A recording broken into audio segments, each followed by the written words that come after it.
Josh, Well, hello. this is your third time on the show.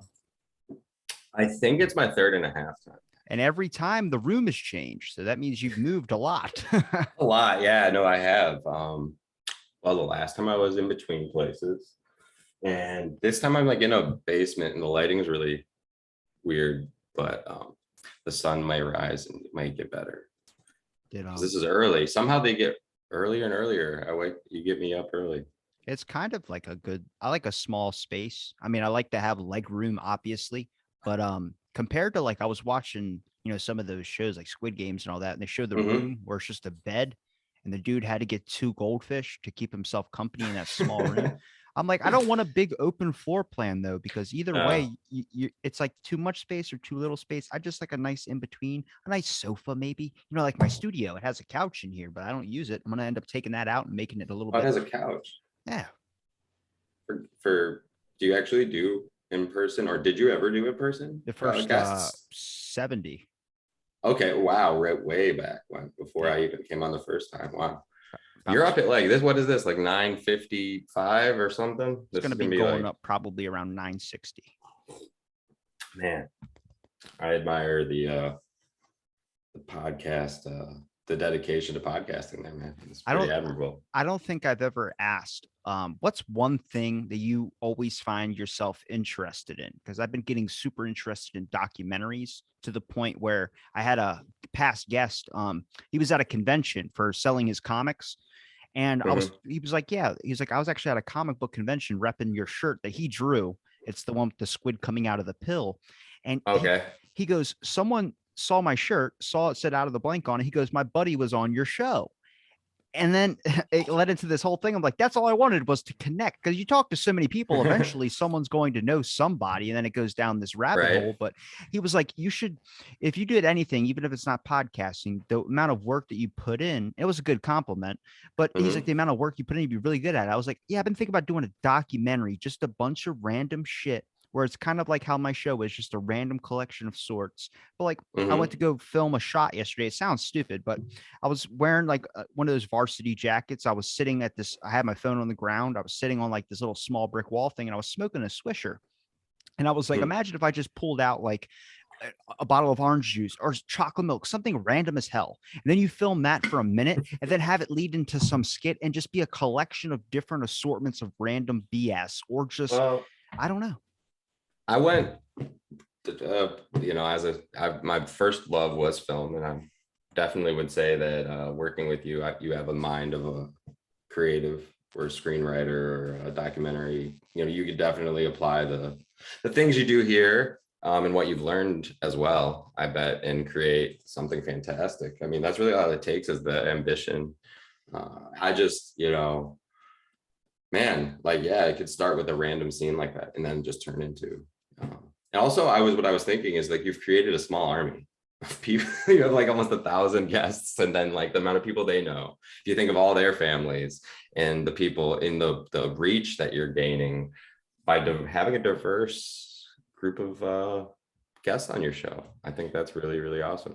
I think keep looking. There's so much value in perspective, and I think what really can, like, that's great. I think what really trends is the fact of either how relatable something can be, or how everyone likes the idea of what it is. Like, everyone likes murder crime podcasters, but what happens if they made a documentary based on just every single person's dreams?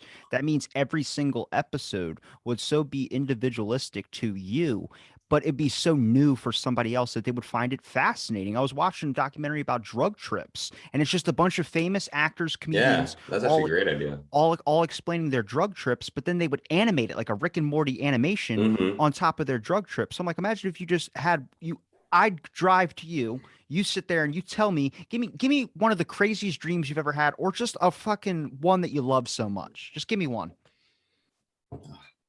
I've had this reoccurring dream, and it's kind of scary maybe, but I like kind of float where like I can kind of like a ghost, and I kind of go around the neighborhood and in and out of houses, and there's other ghosts in some of them, and some of them are nice ghosts and some of them aren't. And somehow I almost get like trapped in the basement, but I escape into the atmosphere and off into the clouds somehow, usually at the last second after being terrified.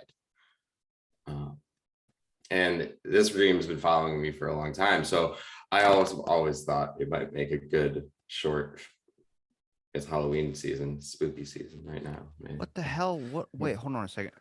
What's like one time, like a chainsaw dude, like, and I got stuck in the basement. It's like I'm like in the spirit world. I think it's the real world where you and I live right now, but like we're not here and there's only spirits. It's like the world, like humans are gone.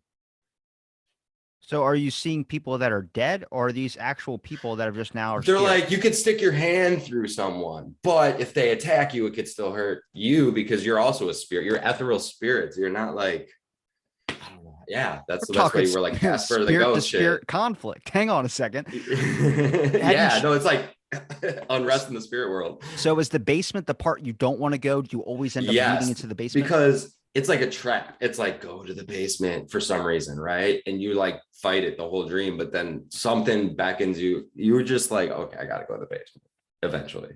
And you go from house to house. So it's like you're looking for home, maybe, I think. Like, but and you keep looking and you're like in your neighbor's house or like a different house from your childhood or like a different. And so eventually you find, oh, I think this is the house and this is the basement. And then you get down there and it's like you get ambushed by like the crazy scarecrow dude with a chainsaw. Do you hang on? Why a scarecrow guy with a chainsaw? That was one of them. It changes every time I've had this dream. This is one reason I've been looking for like, sleep help. Well, do you ever try and write these down and try and, yeah, but do you ever try and analyze why that's happening to you? No, I actually, I've this is the, wow, we're like having a therapy. This is like the first time I've ever really like talked about that dream. Well, I've talked to friends about it, but like you picked a great fucking platform to do that on your first time. It's spooky season. So yeah, let me share my really scary reoccurring dream from I'll share one if you share one as well too. Yeah. So that thing, and like I said, it's changed. There's been different versions. One time it was this guy with a chainsaw and scarecrow, and one time it was like a weird ghost that was like dismembering other ghosts. Was there blood involved? Like a butcher cleaver. Was it goo? Yeah, but it's a little less scary than the gore of like watching human to human attacks, because that, so there's this little bit of safety in it. Do you know what I mean? Like, and then you're not real. Like a ghost rape, almost but they brought protection. Yeah, but like a lot, there could be ghost rape going on. I don't know. I hope not. Everywhere. I haven't seen that. My mind, like I said, I've had this through teenage years and into adult years. This dream's followed me. It's one reason, Okay, hold on. You brought this into the conversation now. If ghosts are having sex in your house, is that intrusion because then you're having ghosts have sex in your house, or are you the bad person because you're now not letting these ghosts, even though they've spent their whole entire life and now are dead, wanting to finally have sex? You are now holding them back because you're bringing in random people who think they can paranormal investigate and having them bust you. So who's at fault? Oh, no, I was still stuck on the fact that I was wondering if ghosts actually can have sex or not. They got to. If they can chop you up, you can have sex, can't you? Yeah, because we're OJ. That's why he exists. I hope ghosts aren't effing in my house over here. Like, the property value in this place is going down the shitter. Just so I can start walking around. It's like there's always these ghosts fucking in the other room. Well, it was a Doom. There's a show called Doom Patrol, and that was one of the episodes. Was like there was a party going on, and it was like apparently there was like some climactic moment where if this sex happened or this type of climax happens, the whole world's going to end and have some type of pleasure baby or something like that. Okay. And so there's just ghosts banging everywhere. And he's like, don't stare at them in the eyes. And it's like, what? And it's like, you have to walk past them. And it's like, I'm fucking staring right at them. And it just, there's always just littered. And it's, go back to your dream. Why a psycho killer scarecrow guy? That one I think was a hybrid. I don't like horror movies. So I guess I have limited knowledge of the real ones. Like I've seen the Freddy Krueger movies and Halloween and stuff, but I know what you did last summer, like stuff when I was a kid, like Scream and all that. But I don't really like the Saw and the gore movies, like the super gory ones. But I don't know. I think I hybrided. Like I think scarecrows always have been a little scary. Well, hell, this will be my Halloween episode. Why don't we just turn it into that? spooky season. That's what I'm saying. Well, I mean, do you feel bad for the serial killers or the people on there? Kind of. It's because they're trapped. Like, I feel like the spirits in the basement in this dream actually are trapped in the basement. Like Buffalo Bill. Yeah. Well, that's where scary serial killers and Puts like the what you saw lotion in the basket. Did you just see have you watched the new episodes? I don't watch anything. I've been watching documentaries, so every murder I've seen Okay. has been an actual murder. I won't ruin it for anyone, but there's some scary stuff that happens in the basement there in the suburbs, just like your next door neighbor, you know, like they build crazy soundproof rooms to hold people in. And so like you as a hit, it overdid Squid Games.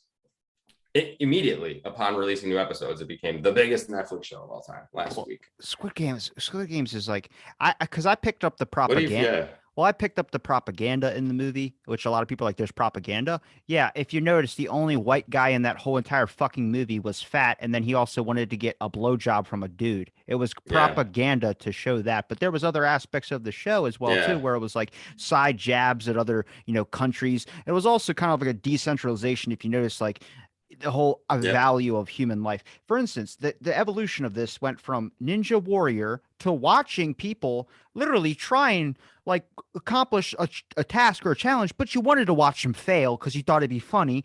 Then it went to Wipeout. You wanted to see somebody get their head bounced off a red fucking ball or get their fucking neck snapped when they landed in the water. Then it went to fucking murder porn where it became Squid Games, where everyone's running across glass and doing this type of shit. And you know they're going to die, but you watched it anyway. Where I started to look at like, what's the evolution of NASCAR? Just watching people get lit on fire and then fucking in a car accident? I kind of like, I watched it. I kind of like got into it, I guess you'd say. Because it is a good screenplay. And I also listened to a podcast about it, about the story behind it. And some dude in South Korea wrote it and nobody wanted it. So it came out in 2012. Yeah, well then, so did you know about like this, the side note from the spooky Halloween episode, did you know that South Korea like pushed a whole like national campaign to create entertainment in the mainstream, and so that there's been a flood of South Korean content, and they're doing really good things too. It's like crazy. There's a reason why John Cena apologized to China for calling Taiwan a country, right? Because China owns Hollywood.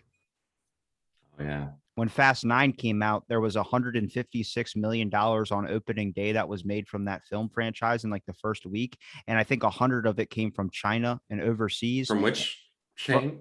A franchise? Yeah, the Fast 9. Fast 9. Fast and Furious movies. Oh yeah. Oh my god. Yeah. I'm like, so dude, I watched like the first 3. So 30 million of that means it came from the States. The rest came from overseas, like China, and that market over there as well too. That's why when John Cena made that apology in Mandarin to people in China for recognizing just Taiwan as a country, all he said in an interview was Taiwan will be the first country to see my movie Fast 9. China lost their shit because they don't recognize. It's kind of like how the UK looks at Brexit.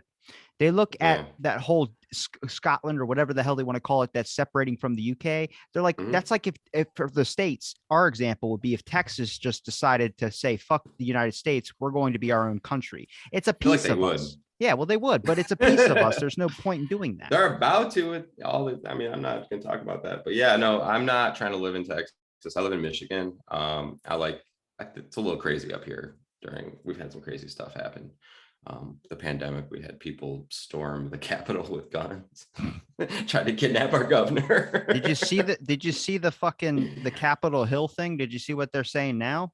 I just saw some buzzing about it. Yeah, they're saying let's move on and forget about it or something. No, not even close. Oh, okay. So I can look it up right now on my phone, but there was a trending thing where now and this comes from the Rolling Stone, which I'm like, look, the Rolling Stone's a fucking BS newspaper.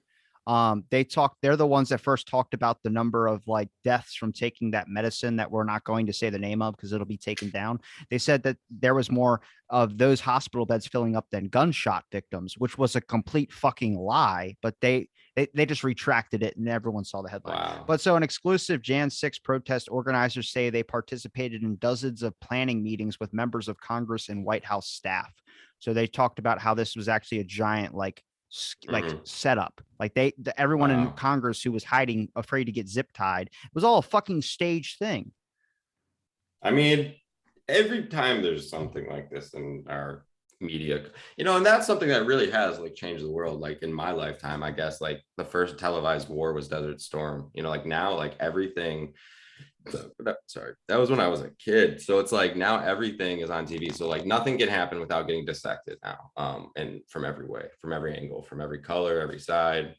And yeah, you got hack job newspapers, magazine info, or online magazines that don't even publish anymore, like just reporting junk. I don't, I'm not going to talk about it because I don't know much about it, because I really try to avoid it. It's just like there's so much fake news. Yeah. But at the same point, there's good stuff out there. And I think that people who are like, I don't pay attention, I don't know. I like, honestly, you're like, what am I into? I've been really trying to stay up to date with what's going on in the world, because there's a lot of crazy stuff going on in the world, from what's happening in Afghanistan to, this stuff we're talking about. Like Fauci crazy fucking experimenting on 44 beagles Yeah. by ripping their vocal cords out of their throat and ripping their skin off. I mean, that's one too. See, there you go. We won't talk about that. There you go. It's So Halloween. like the new Halloween Whopper that I saw in Thailand that had a black bun. It was pretty cool. I learned about that. But the spooky ghost burger. Back to the media thing, this has been throughout history. I mean, there used to be a giant stereotype, or a wives' tale, I would say, of like, you don't eat that candy off the ground because it might be poisoned. The poison candy myth is probably one of the biggest hoax of all time. It's literally been talked about that it's not real. It actually got to a point where people were putting razor blades in apples and biting into it, saying, oh my God, I bit a razor blade. It was a bunch of fake shit. The only accounts of people actually being poisoned by candy was a woman who put rat poisoning in those popcorn balls. And she tried to, it's like the whole thing of don't eat homemade treats. She tried to poison everybody in her neighborhood, but then they just threw it at her because she was a fucking loony bird. And then a little girl, I think she was like 7 or 8, she did heroin because she thought it was fun dip. A guy had a bunch of heroin out and fucking So, I mean, there's not a whole lot of accounts on, but it's so hard to believe. And it's like, I started looking at my life and be like, how many things am I going off of that necessarily might not be accurate? A lot more than, no, I've thought about this a lot. And you find out as you get older, a lot of things, aren't true that you thought. And it's crazy what people. Santa's not real. Hey, you told the world first. No, but I literally totally like think that these people will do anything to sell papers. And since the papers aren't selling, they're just tweeting and putting stuff out there. What was a hilarious one? Right now, Lil Nas X, like poking fun, said he had a song coming out, or someone said he had a song coming out with Boosie Badass, which turned into Boosie going on a homophobic tirade telling him to kill himself. And it's just like this huge thing, and it was all because somebody's trolling someone on Twitter, and it's news. It's like, people are going to be, court cases are being won by tweets and Facebook posts. It's evidence about your whereabouts and your intent. And, people are doing time because they got caught holding a gun in a music video they posted on YouTube. There's like, this is real shit. And I've watched that because I'm a millennial here. So I'm like looking at it from like, I started with Nintendo and Super Nintendo, no phones. And by high school, we had cell phones. So like, I remember 4th grade, there was a computer in my classroom. We played Oregon Trail over and over again. It was great. But yeah, like, just like the fact that information is so, in like what we're doing right now, wasn't even possible. My dad had a webcam, I remember at one point, to like talk to maybe some of his friends who also had webcams, but it was like, nobody had a webcam back then. It was like, he was a lawyer, so he had technology integrated into his work. But before they had computers, when they only had word processing machines. Well, the first like webcams were like, they were big. Yeah. They were owners of CEOs and businesses and corporations where they had. Yeah, he was like a partner in a law firm, so he had access to technology. He had a car phone that you plugged into the battery of the car, like in a briefcase. You opened up, pulled out the phone. Fucking roaming charges out the ass. Yeah, just park the car to use. But then it even evolved into a point where I was a little nerdy, I think, because he was, I absorbed some of that. Like he just didn't play video games, but I loved train wrecked my sentence. Jesus. Sorry. I was going into a whole thing. It turns into webcamming a little bit as well too. But when webcams are more like, when we think of the word webcam, at least for me, I think of like, those off dating sites, or they're like, hey, play a minute or whatever, and you get this type of thing as well too. And then I'm going to take my clothes off, or you're going to watch me play. Just keep paying and paying and paying. I've never done those things, but that's a giant market of why webcams were used for those specific reasons, besides CEO and business meetings. And then suddenly they installed one into your computer to where now everyone has a webcam or some type of thing. But nobody remembers 10, 15 years ago, the horror that was coming out about, oh my God, they can watch you through your webcam. And people were taking whiteout or duct tape and putting it over their fucking thing. Zuckerberg caught in a photo where he had tape over his own thing. He's the one fucking doing it. I know. It's like, he knows if he's doing it on his own computer. Like, and I think Facebook and all that is hilarious because they're in the news right now too. Talk about current events. Holy shit. Yeah, the fake whistleblower. Yeah. And it's just, she's like, I just saw, she's like, I'm funding myself off crypto. And no, she's like, not funding you. She's government sanctioned. She's they're like, she's pro the censorship bill, and Mark Zuckerberg's pro the censorship. The weird part is like, it's just crazy. It's hard to know what's real and then what's a conspiracy or what's this, because there's so much goddamn information out there that you just you can't understand it all. And when I see this random person pop up, I'm like, I probably have never heard of her. That's okay. There's that rapper you just named. I've seen the story, but I never knew who the fuck that guy was. Yeah. There's too much shit. Boosie might be a little before your time. Who? Boosie, badass. Is that the He's guy had some bangers? Wait, is that the guy that got is that the guy that got a diamond in his forehead? No, that's Uzi Vert. That's the guy that got a diamond in his forehead? Yeah, but I think he took it out now. What the fuck? No, someone ripped it out. $21 million. I thought someone took it out. I thought someone stole it from his fucking head, like the Thanos Infinity Gauntlet. They just took the. We're on the subject. He tried to buy a planet. Yes, that's what I want. See this with a guy making whatever remarks to Lil Nas. Okay, that's fucking horrible. But I like it when just be your. Did we ever expect our rappers back in the day not to fucking kill somebody? Really? Did we ever expect that not to be a possibility? No. I mean, and it's just like, it's just crazy what spawns these feuds. Like, you got Elon Musk trolling Jeff Bezos. Elon Musk and Young Thug are going to make he's going to help solar power Slime Village or Slime Town or whatever he's calling his 100 acres he has in Atlanta. This is real news. I read. And read from where?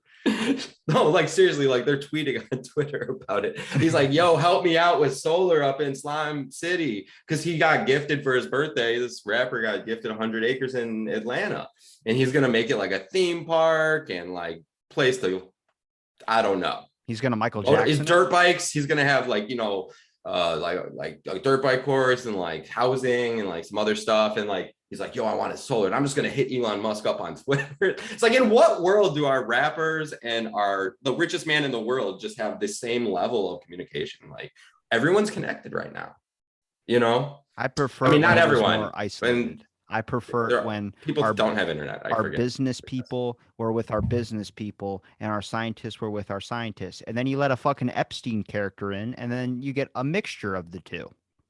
Yeah.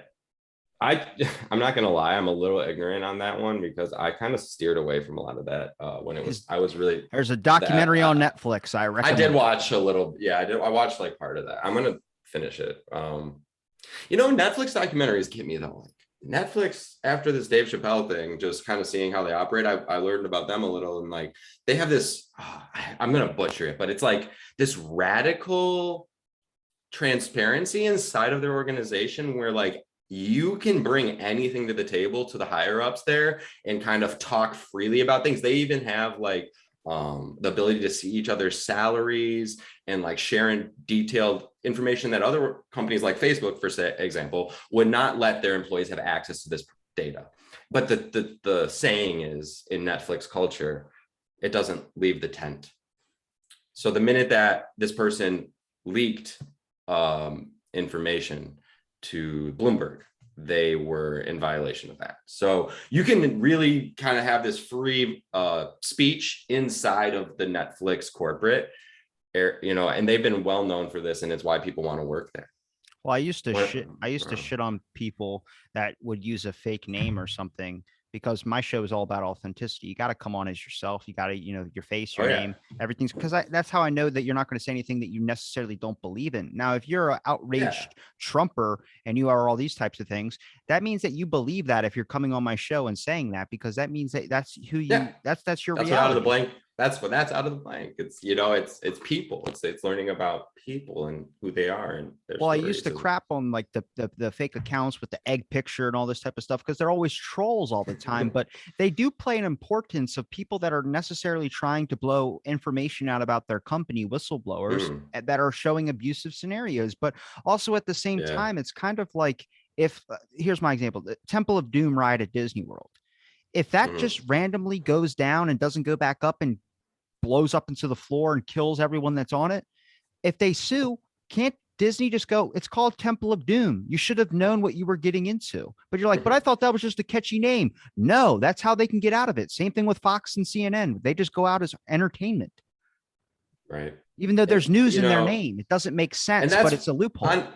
On the same note, you're talking what the guy, CEO Ted or whoever, Serrano's maybe at Netflix, he was saying that he's like, there's always going to be stuff on Netflix that people don't like. There's going to always be, that's entertainment. What about the babies thing, the child thing that was on Netflix that got a lot of shit, but then everyone, they're used to getting shit. I just feel that this is a whole different, it's just, this one's a little different. You want to see what the CEO from Netflix I personally saw The Closer. I went and saw Dave Chappelle in Detroit here. I'm in Detroit. It wasn't that good. It wasn't. It wasn't that good at all. And I saw him when he bombed the first time here in Detroit, and I was really hoping he was better, and he wasn't. It was just more critical than anything. It was more like you had to. It wasn't horrible, but it wasn't great. It was forced laughter on a lot of aspects of his joke.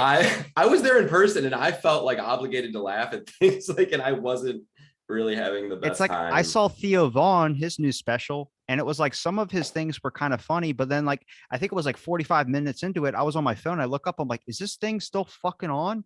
Like, it's not good then. He's if you're not distracted that easily. Yeah. He's not funny. He's just, there's necessarily, like, for me, people are like, you could do comedy. I was like, no, I can't, because I'm only good in a show platform. That's the thing. Theo's really good in a show platform, but if you put him on stage by himself without him able to riff off anything else, like in a sitcom show, it's hard to fucking. There's podcasting comedy, and then there's real stand-up comedy where you have to have crafted out jokes. Know your medium, keep that pace. Yeah, you need to know your format. You got to know your strengths there and stuff. It doesn't always carry over. Now, Dave Chappelle is talented. Let's be honest, and I grew up when the Chappelle show was in its heyday. It was, and I really loved it. But again, if we go back to that was in a different era. And like, those jokes were really racy, but because the way he presented them, he talked about heroin addicted whites. What are we fucking talking about? Like, that's what I'm saying. Like, something about that era wasn't so woke yet, and he hasn't changed his entire career. Now, there was one thing that I read about this that made me feel a little interesting, was that like he kind of didn't acknowledge the fact that there's that LGBTQ and trans comedians and Black, for example, people didn't know that Richard Pryor was bisexual and openly, and he was one of the most to date influential Black comedians of all time. He lit himself on fire doing. Yeah, it's Richard Pryor, dude, who could do movies and stand up. Like he was he was killing it, and like obviously an influence of Chappelle at some point. I would easily guess. I think with your, like, if you have comedians, if you have that was interesting to me. Well, you can't. People expect them to be this type of thing. I'm like, well, you can't. I mean, Dave Attell is probably one of the best jokes where he joked about Michael Phelps. Mhm. Everyone's like, he asked a question to the audience. He Love was like, Phelps. girls, would you ever fuck a dolphin? Because Michael Phelps is obviously the son of a dolphin and person's sexual relationship. And everyone's like, no, he wouldn't fuck a dolphin. He goes, you would if you were drowning. That's a fucking funny joke. It makes It you is, guttural yeah. laugh. I But mean, then people it's would lose their not fucking a mind because then you could twinking. be offending the furry community, where I'm like, look, And you laugh or you laugh, but don't expect the yeah, comedians, don't expect the rappers to be something that you want them to be, when we've known for the longest time you can't control people like that. You don't like it on yourself, you can't force it on somebody else. I didn't think Dave Chappelle's yeah, special was funny. I thought Sticks and Stones was a hell of a lot better. But I also yeah. think this is a factor of what happens when he's been so forced to change on so many things, where he just is like, fuck you at this point. No, I respect him not changing too. I didn't like his show, and I probably won't be frequenting much more of his stuff or wasting hundreds and hundreds of dollars on tickets, especially. And I had to get COVID tested before How to much get did you there. spend? Dude, it was like me and three friends. It cost us like $700. Jesus Christ, man. I swear to God, everyone, dude, it was sold out for 7 days in a row You with could two have shows bought a a day. dream therapist instead of coming I on my show. know. I have a therapist, but We got to go back to the dream at some point. I do have some questions. I really honestly am like down because that dream, I feel pretty and Did what's you the word? notice Talking any about it helped. Talking about it really just helped me, Did actually. you notice any details to it that might be like a flag of something? No, I feel less bad about it actually because like I always felt like it was so bad, but talking about it, I feel liberated. That's what I'm The saying. You're dream was supposed to really, talk about it. I had a dream that made me cry, but I've only yeah. said it once on this I'm podcast. excited. Yeah, we can get back to that. So yeah, current events. I'm into skateboarding. I've been running my companies. They're going really well. Pop Coffee's coming back. But yeah, no, I'm about to dissect my dream. So we're in the basement, right? Uh, was it a moist basement? Was it a warm It basement? was. It was a moist basement. But see, I'm kind of in a basement. I'm in Did it like have the drip halfway to the noise where ground. it's like, It was like no, did it make but the it sound? Did it was go through? it had the stains on the wall, like water was seeping in. Okay. Was I there a just don't. dimly lit light from like a hanging light Yes, bulb? yes, the flicker. And There someone was the walks by and flicker. flicks it and then it just swings around the room? It was like the creaky stairs, and then you get down there, and yeah, it was, and then the smell, like the the basement smell. Imagine if But all then those there's steps were more. tongues. So every time you stepped, it was a tongue. And then you slipped at the last bottom step. Mm. God damn, why is your mouth so moist? Tongues are weird. No, but no. So there were body parts in one of them because I told you there was a ghost What? dismembering other ghosts. So there was like hands and like heads and like eyeballs and like things just like on this big table, just like fucking But like they it's just like weren't, they were spirit bodies and limbs. yes, but they still look disgusting, and I Okay. was still like wretched, When we felt say that. So this is spirit, a though, lucid dream. I could kind of control okay. where I was going. Well, when we say spirit, though, do we mean like, was it like, what did the color of the spirit look like? Was it a white spirit Different or was it? colors, auras. So yeah, that's a good question. So they were color coded in a weird way. It was like every spirit had an aura color. So like everyone had a different glow. So like when I got in the basement, eventually down to the bottom of the stairs, all I noticed was a glow, and I kind of like went to it. And when I got to it, I could see the detail. And that's when you get scared. Okay. And very important question to this part of the dream. With the aurora colors, did they all classify or under a different category depending on the color? Wait, can you rephrase that? So if you have a bunch of blue spirited ghosts, were they all wearing a certain uniform? Do they seem like they were from a No, different time? everyone was unique. So they must be the spirit of people, like I feel, because like I feel like each person was unique. And like I would stay in the dream and like try to fight that villain in the basement until all of a sudden I couldn't take it anymore. And I would be kind of ejected out of the basement, like repelled almost up the stairs backwards and up into, like I said, like the sky. And at that point, I had a choice where I could keep roaming the neighborhood. And like I said, this was like more of a lucid dream, and so I would sometimes I do 2 or 3 different houses in one dream. And sometimes I would just wake up. But I would always wake up at that point when I'm ejected out of the basement. I would never wake up early. I would never wake up mid search. Because so before I would go in the basement, I would also search the house. And there'd be fucked up shit going on in some of the rooms too.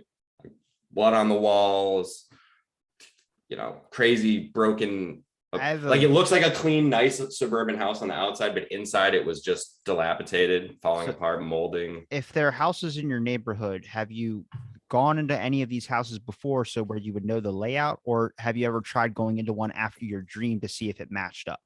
They always were layouts of houses I've been in. Okay. But they weren't always the house on the outside. So the houses on the outside kind of were just, sometimes they were ones I knew, but sometimes they weren't. And then, but on the inside, it was like, oh, I always, even if I hadn't been there, I had a sense of familiarity, if that makes sense. Like I felt like I had maybe could have been there. So what happens is when you're driving down the neighborhood, you see the outside of the house, and then when you walk inside, it's not the same inside. It's a different inside from something that you've been in before. Yeah, like it would throw me off. That would throw me off. Yeah. And then that would be the first thing, like, whoa, maybe I should look a little deeper. You know, maybe I'll go upstairs first, then I'll do the main floor. But eventually I'm going to have, no matter how long I prolong that initial search of the interior, once I made a decision to go in that. And so I wasn't like driving along in a car and I didn't get out. I was like floating around and just like hang gliding, I feel, you know, but like floating like a ghost or something. Like had the ability. That's the one thing I have, the ability to fly in these dreams because I'm not a human. Your spirit. Yeah, I'm floating more than flying, but it can get pretty fast because like in some of the, when you're certain, you know, I'd be cruising along kind of like, you know, looking down at the houses like, all right, this one, and I swoop in.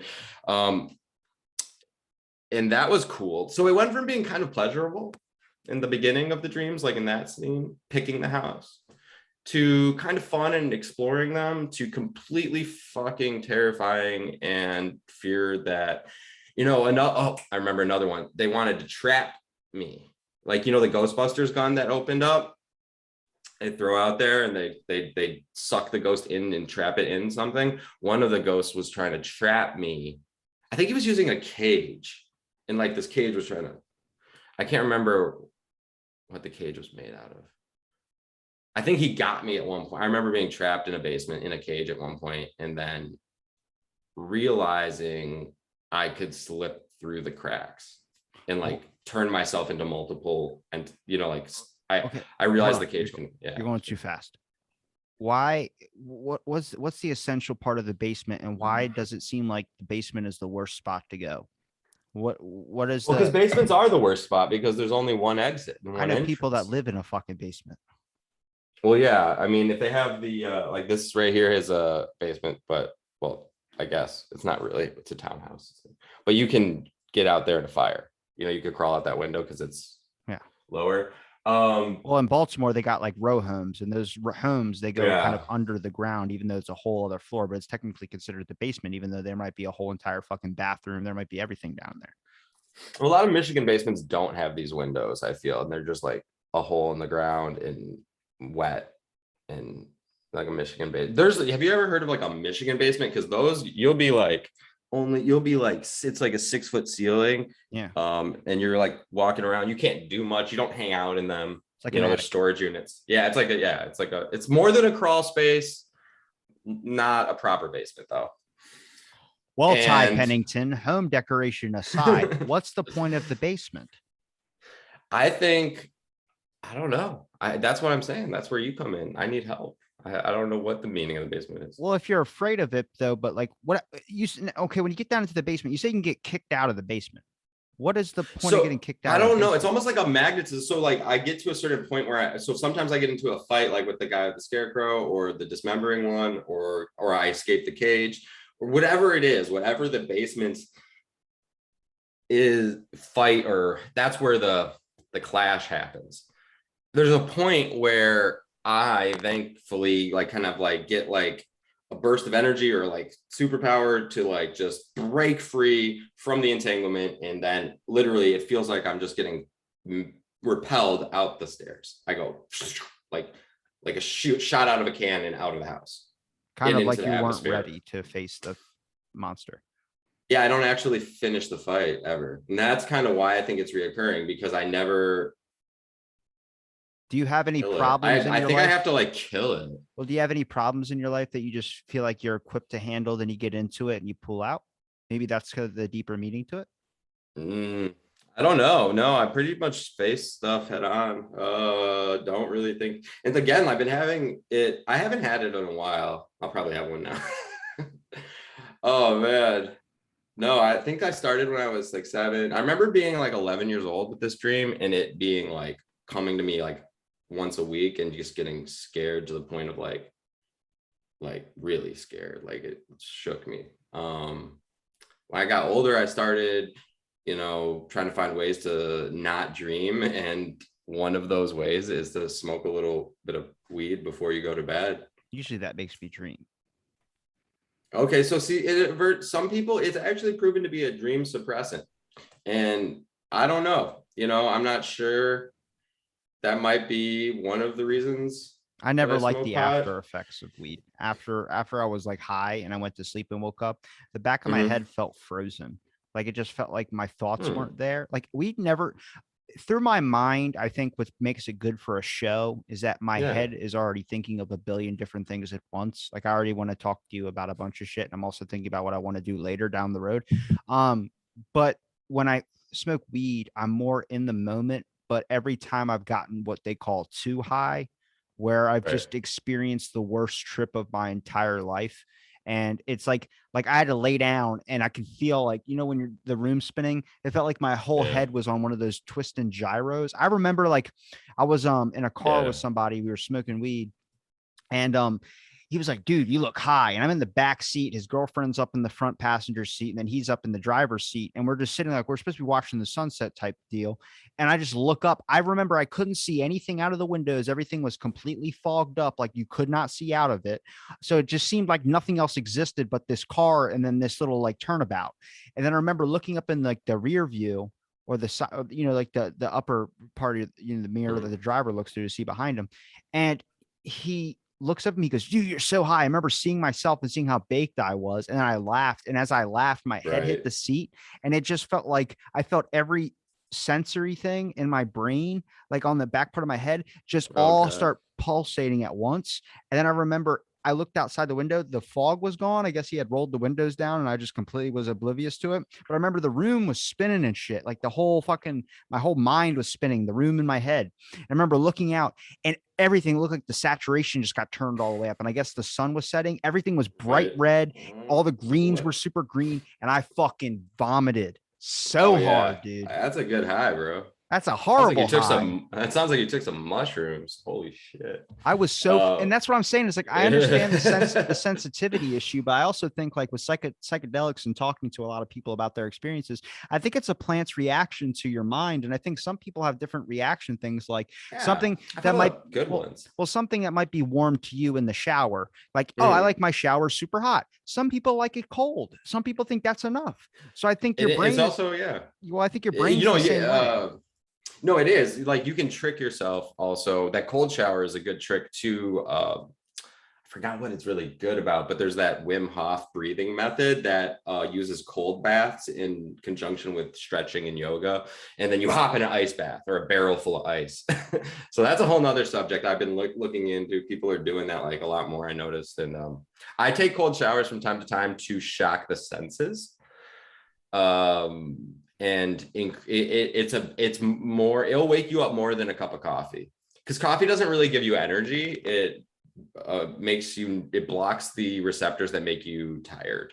So caffeine isn't a true energy drink, like people think it is. Anyway, Well, the shower, that explains why caffeine doesn't do anything to me because I never get fucking tired. it's not like caffeine gives you energy, even though it does. It allows your body to function the way that it would be if you weren't getting the message that says, hey, I'm feeling kind of tired, I want to yawn. Instead you're like, let's go. Well, Yeah, with so the dream, for instance, is that more of a nightmare? Like, what's your yeah, okay? I call it a reoccurring nightmare. I feel trapped all in the dream. Like that's the whole thing. Like I'm obviously certain. This is where let's get into what I think the potential meanings are. Okay, because I pretty much told you what happens.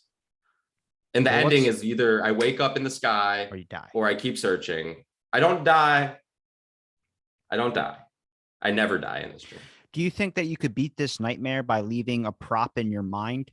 Like next time you're in the nightmare, just adds like throw a knife in the drawer, and then next time you go back in, check the drawer to see if the knife is there, and then go for the knife, and then use the knife to take it to the basement. That's a really good idea.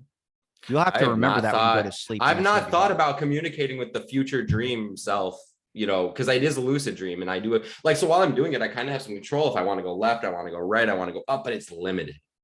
Okay. My lucid dream control is like limited, it's laggy. It's kind of like, I don't have full control. Thus, when I get repelled out of the basement, I'm not in control of that. It feels like it's overpowering. Like I get ejected. So it's interesting. So what I kind of for a while This thought, is a great fucking show. If anybody's ever made one, is just to ask people their dreams and make a fucking animation yeah, on it. no, it's a good one, man. I'm glad we ended up here. It's way more important than anything else going on in my life, to be honest. No, no, really, this is cool. So like, I'm gonna get. So I don't really even know because that's what I thought I knew. So at first I thought I was just like you thought initially, like not like holding back in some part of my life or something. But like, okay, I've been having this dream for like over 20 years. Jesus Christ. Yeah, dude, like this is not like, this is what I'm saying. So like, I don't know if there's a meaning is where I'm at now. Well, do you think that maybe it's Um, about moving too fast paced? Like every time you go to the basement, you get repelled out. It seems like it's that's asking. a good one Well, maybe because it, I am really like, I do kind of go too fast. People, yeah, my mom always used to tell me as a kid, slow down, Josh, yeah. all the time. Well, I'm thinking maybe that you feel like you're not at a place that you're supposed to be, and I feel like you're actually probably way past that. And I think this is what it's trying to show you is that essentially, and after your accident as well too, where part of your face kind of Yeah. got caught on fire, slow Yeah. down a fucking little bit. Like maybe Exactly. it's your dream telling you like you're ready to go to the basement and go be like, all right, I'm ready to take on this fucking monster. I've done enough And just exploring. do And the then this deed. thing's like, no, you're 20 steps ahead. Just fucking bask in the moment. And it's trying to send you back up there to tell you, keep searching. Like you're fucking onto something, but you keep rushing forward with the very first thing that you get picked up. You feel like you're right Yep. on the moment and you're necessarily, it might be something different. I don't know. I think there might be, okay, I guess I kind of, what you're saying in this kind of just hit me like a light bulb. Uh, idea. What if I'm not supposed to go in the basement and it's a exercise in discipline? Because there's nothing in the dream that is making me go in the basement and do that. There's nothing that's making me even go inside of the houses. I could just float around. What do you feel like you're not disciplined enough?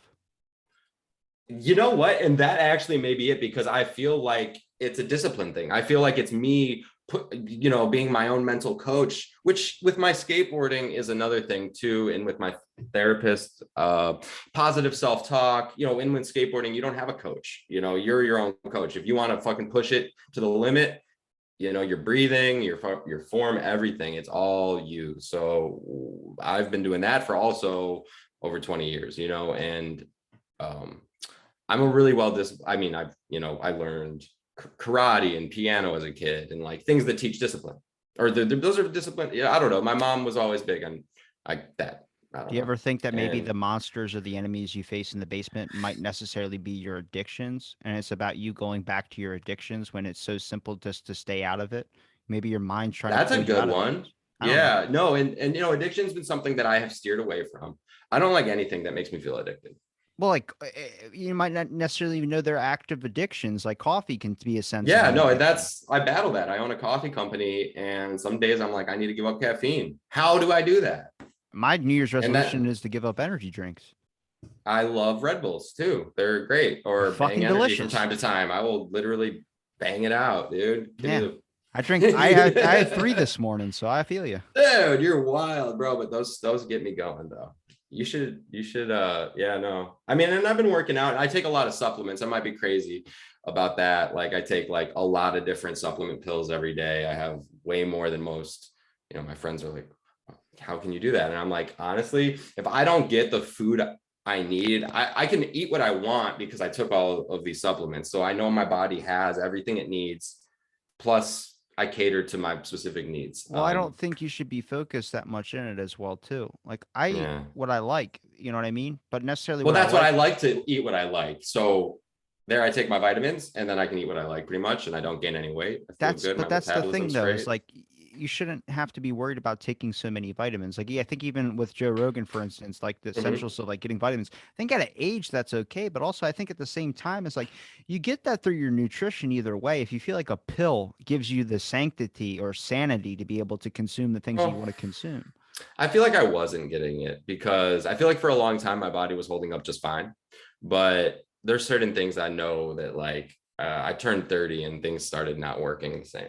Well, I work in the fitness industry, so my cousin, Yeah. like when he spent the summer with us, he would had pills and pills of like hair growth thing and all these types of, No, I you don't know, need that, I was but just looking at it, I was like, but do you feel like those are controlling you in a totally. way? Like when you get to a point, you have a drawer filled of pills, and it's like this. What happened Yeah. with me recently is I've been having the same digestive issue for like going on 2 years now, almost Hmm. three. And my doctor goes up and she goes, "Can you read your list of medications?" I'm reading off like 15 different things. She goes, "Okay, how many of those are you still taking?" I'm like, "I'm only taking one." She goes, "Out of the 15, you're taking one." I'm like, "Yeah." She goes, Oh, What happened?" I was like, "I cut it out. I'm 23 and I'm taking like 17 pills just to take a shit." I was like, "It's not fucking happening, man." They go, "Yeah, yeah. but your intestine does not work. So you have to take these. These aren't like, oh, Yeah. maybe I won't have a headache if I take a Tylenol." She goes, "These are actual things Yeah. that actually help." And I'm like, "I don't care." I got so Yeah. angry at it that got rid of it. And I'm like, that's what So how are you doing with the one medication then? I mean, it's back to, I mean, I was at the same starting point I was when I was taking it. The medication wasn't helping at all either. Okay, wasn't helping. Maybe there's, you're in the fitness, like you said, maybe there's something else out there that, or, hopefully not, to avoid surgery or anything in your long term because you're I, young. I think it's stress. Yeah, no, a lot of these things are, I do yoga. And like I said, I'm an avid skateboarder. I at least skate 2 to 3 days a week, and it hurts my body, and I have to go to the gym and take supplements to combat the pain I endure. And I fall, I like, right now my foot hurts like crazy from yesterday, and like that's just the only, that's why I started these businesses, so that I could like live the life I want, be with my children, hang out with them, go skateboarding when I want, do what I want.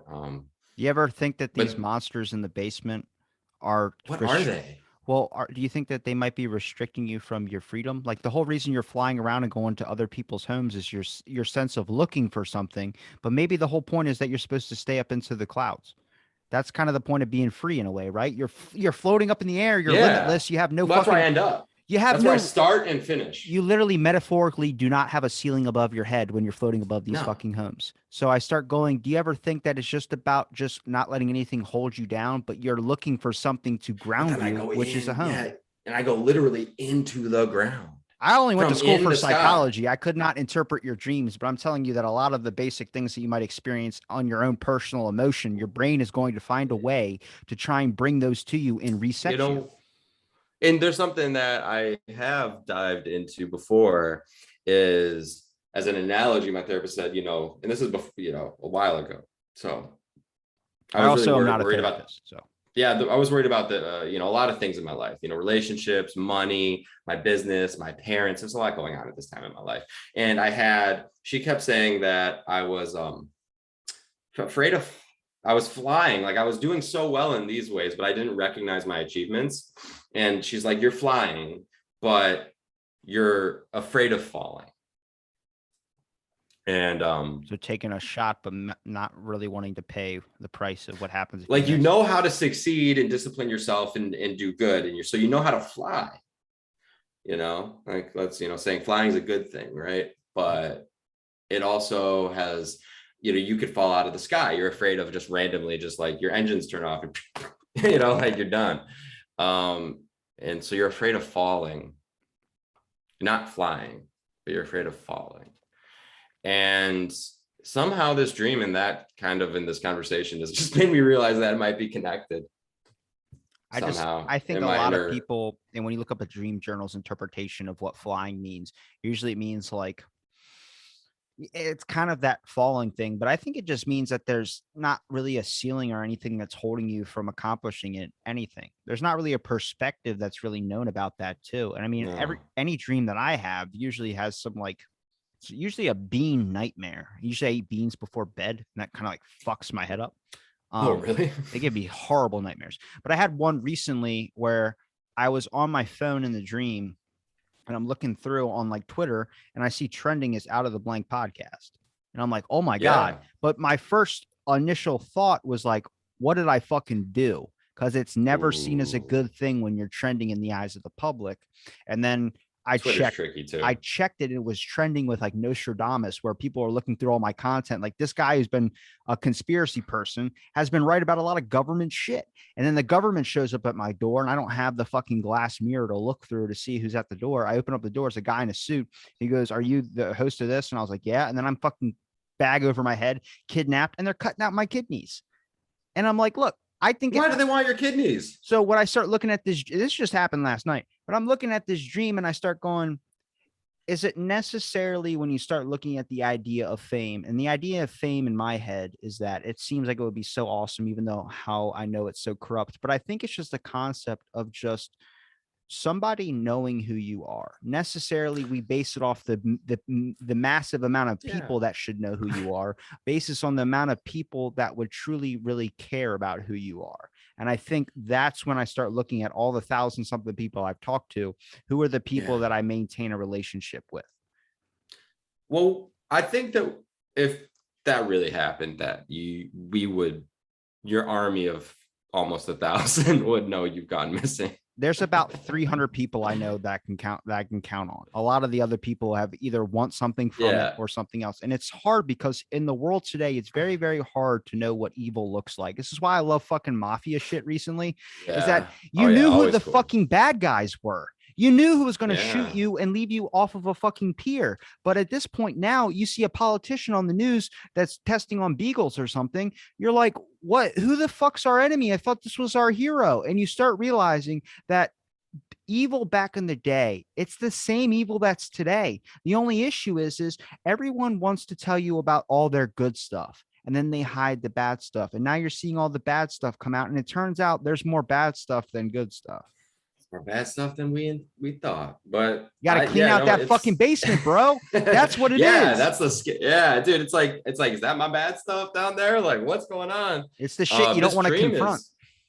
This dream is tricky, but I definitely think that we all have inner self conflicts that we, through our lives, I just been promoting, I've done a lot of work on myself, and I actually haven't had this dream in a while, and it's less scary than it was when I was 7 because I can anticipate it a little, but they keep getting smarter, the guys in the basement, or ghosts or ghouls or whatever we call them, spirits.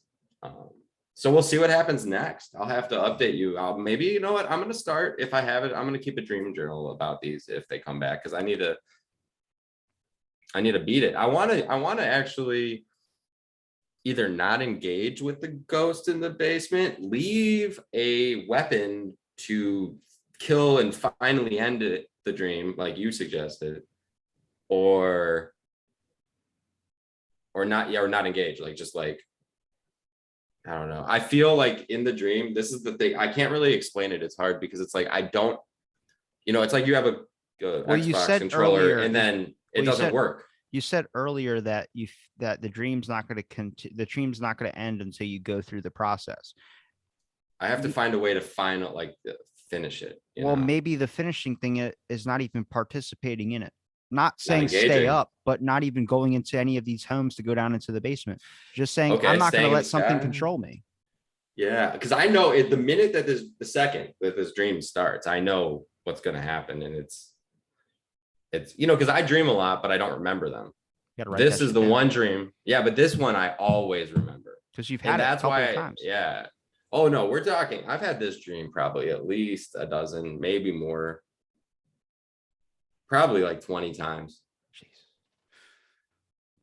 It's like, that's why, and it doesn't come any particular reason other. It must be some brain chemistry thing going on up there when I'm like on high alert or something. It comes at the worst times too, like when I need to wake up early. Didn't happen last night though. I know. I mean, I woke up at the normal time I wake up, which is.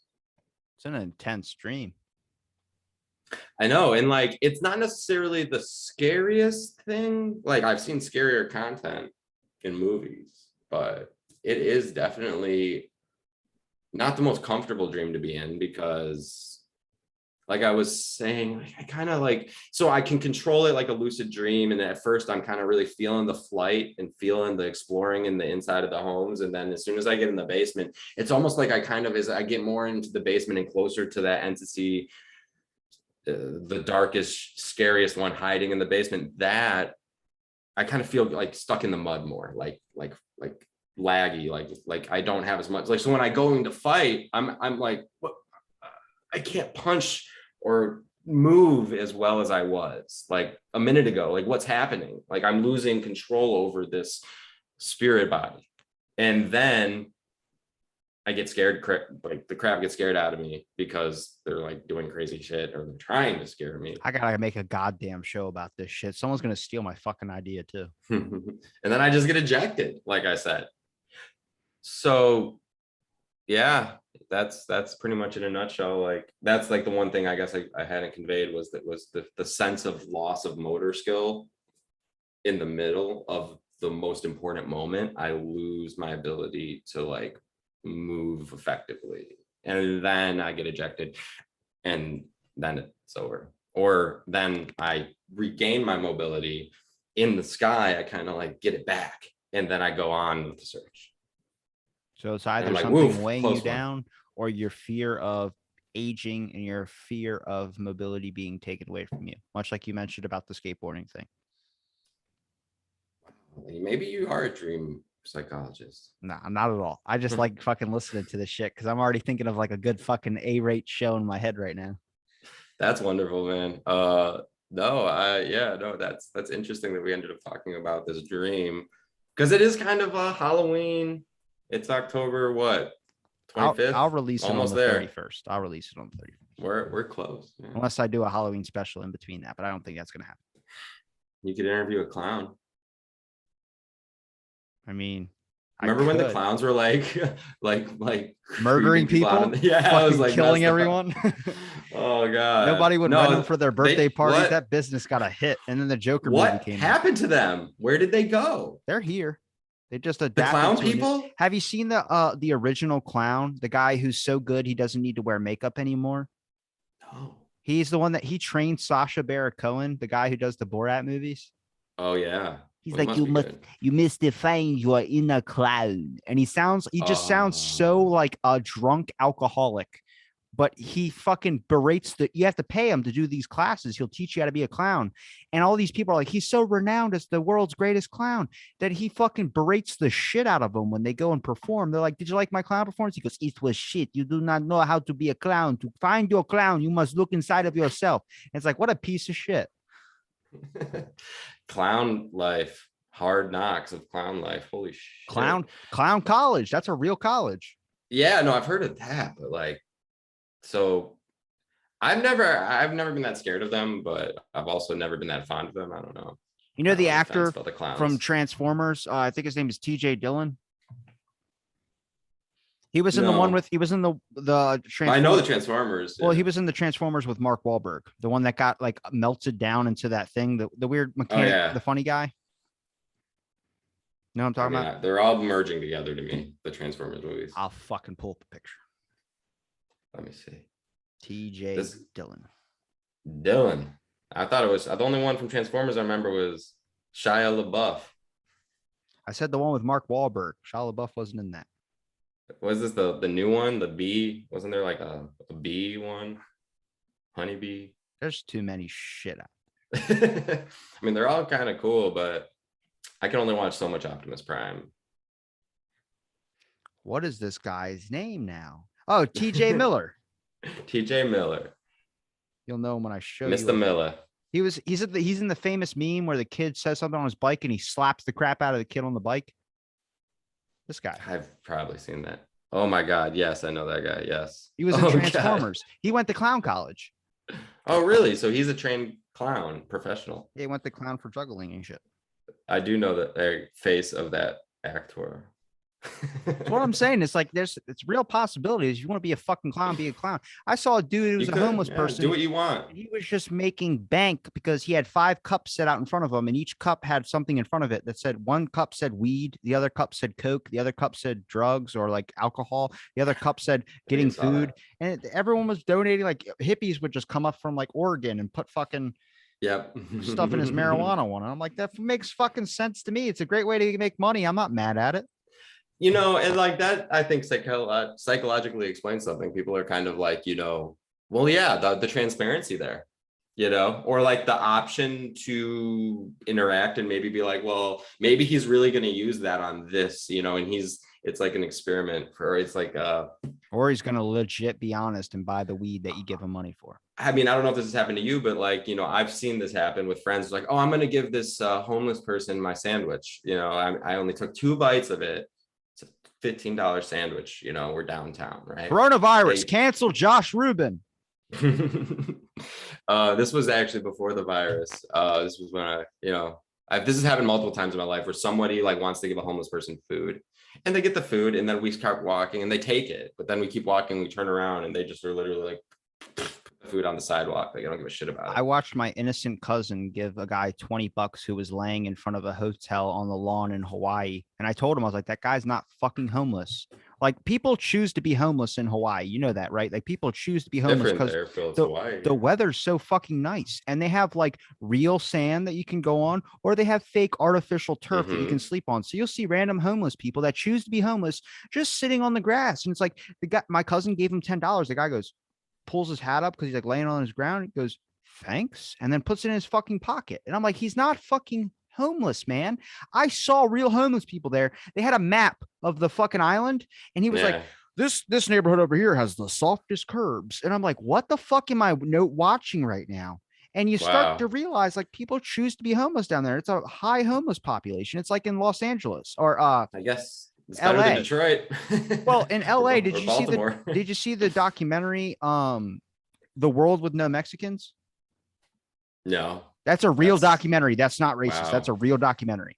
But it shows you it's actually a pretty good one. It shows you what happens if LA had no like Mexican population there, what would happen to it, and everything's just fucking shut down. So it shows you the essentialness of having people like that there, or people. That's what I was thinking.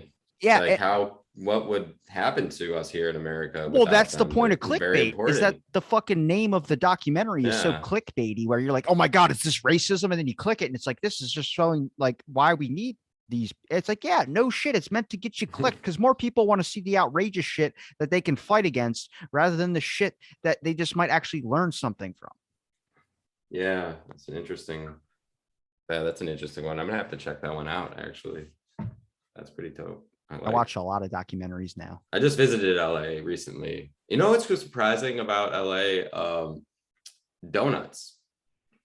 They have like lots of little donut shops, like not like big chains. Like they don't really welcome that. They really push small business donut shop owners there in LA, and it's really cool. And there's this one, and I can't remember the name of this donut shop, but it was in Burbank, and they had like 2 or 3 locations, and it's like donut time or something. I don't know. And like, they're really good donuts. I had 2. One was like cut in half and had like, it was like strawberries on top of like the shortcake seasoning in the middle of the donut sandwich. I don't even know. I'm not a fan of donuts.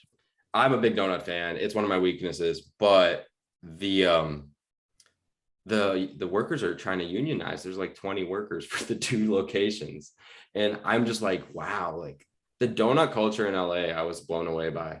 I guess coffee and donuts kind of go together really well. A childhood friend of mine owns like one of the most popular donut shops in our area. And I remember it's called Fractured Prune. They own a couple locations, but it's like, you introduced me to donut guy. The donut king. I hate fucking donut. Who's donut king? Oh, I know who you're talking about.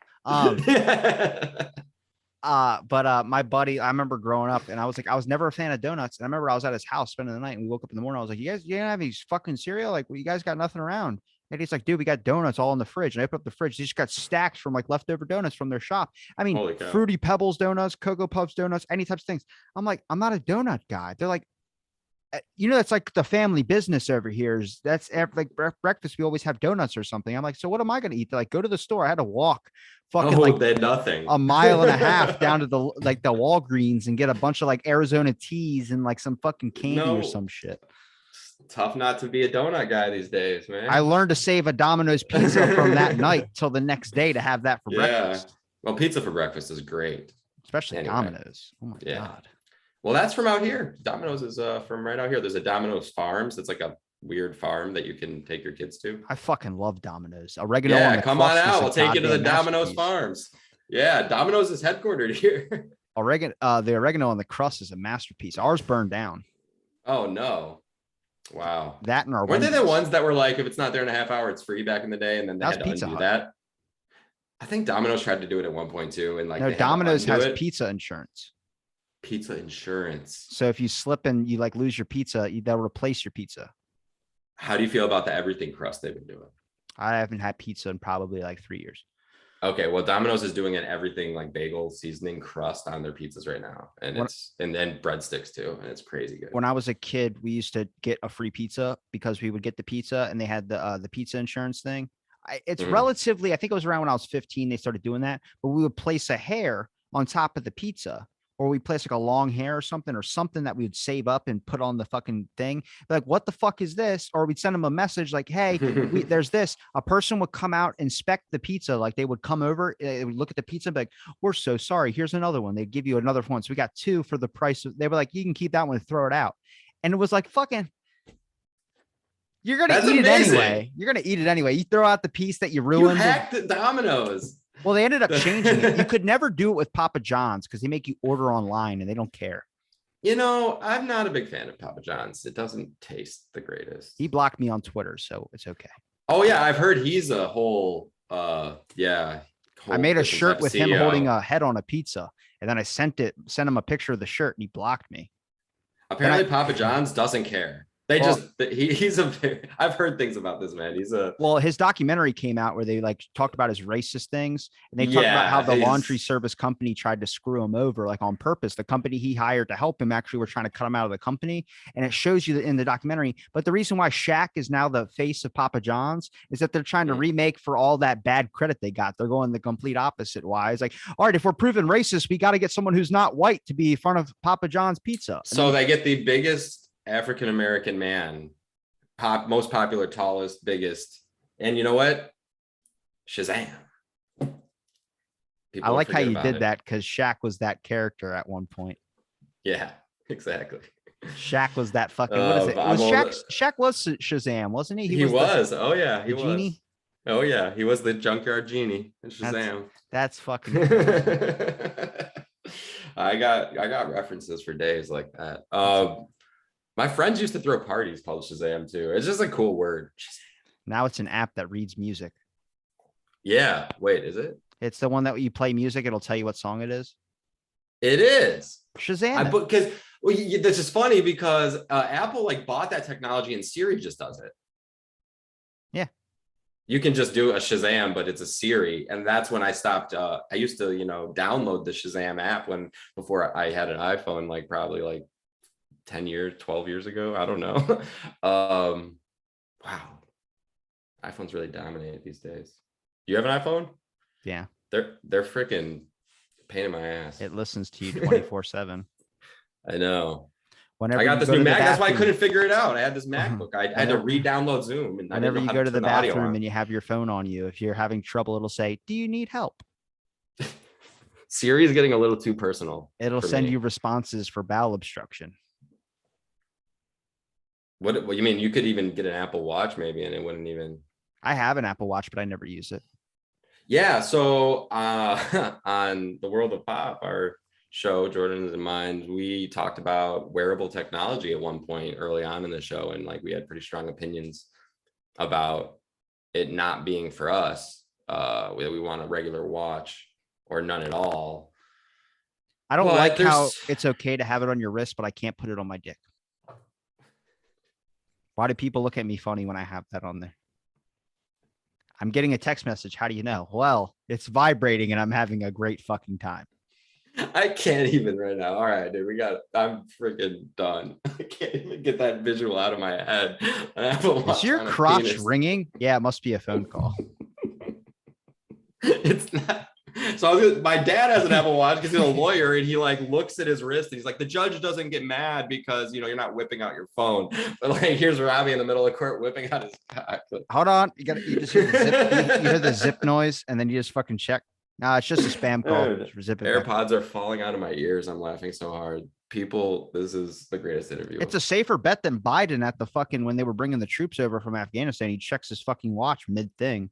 And he fucking pulls his thing. Dude, Biden does weird things. Like he's doing like weird hand gestures. No, I don't pay any attention to it. I feel like he might die any day now. He looks so old. Though. I don't know why people get mad. Like he's got a stutter. I'm like, no, he doesn't have a stutter. He's legit going through like, I think this is a sense of Alzheimer's. And I've had a family member. Yeah, he's old. That's what I'm saying is like, if you look at him before when it was like, oh, crazy Joe just says things. It was okay to label him as that. But now it's like, he's saying things like he did the thing where there was a whole article that came out about how he did the white power symbol. Like he did the okay to tell you that tax was at zero, tax was zero.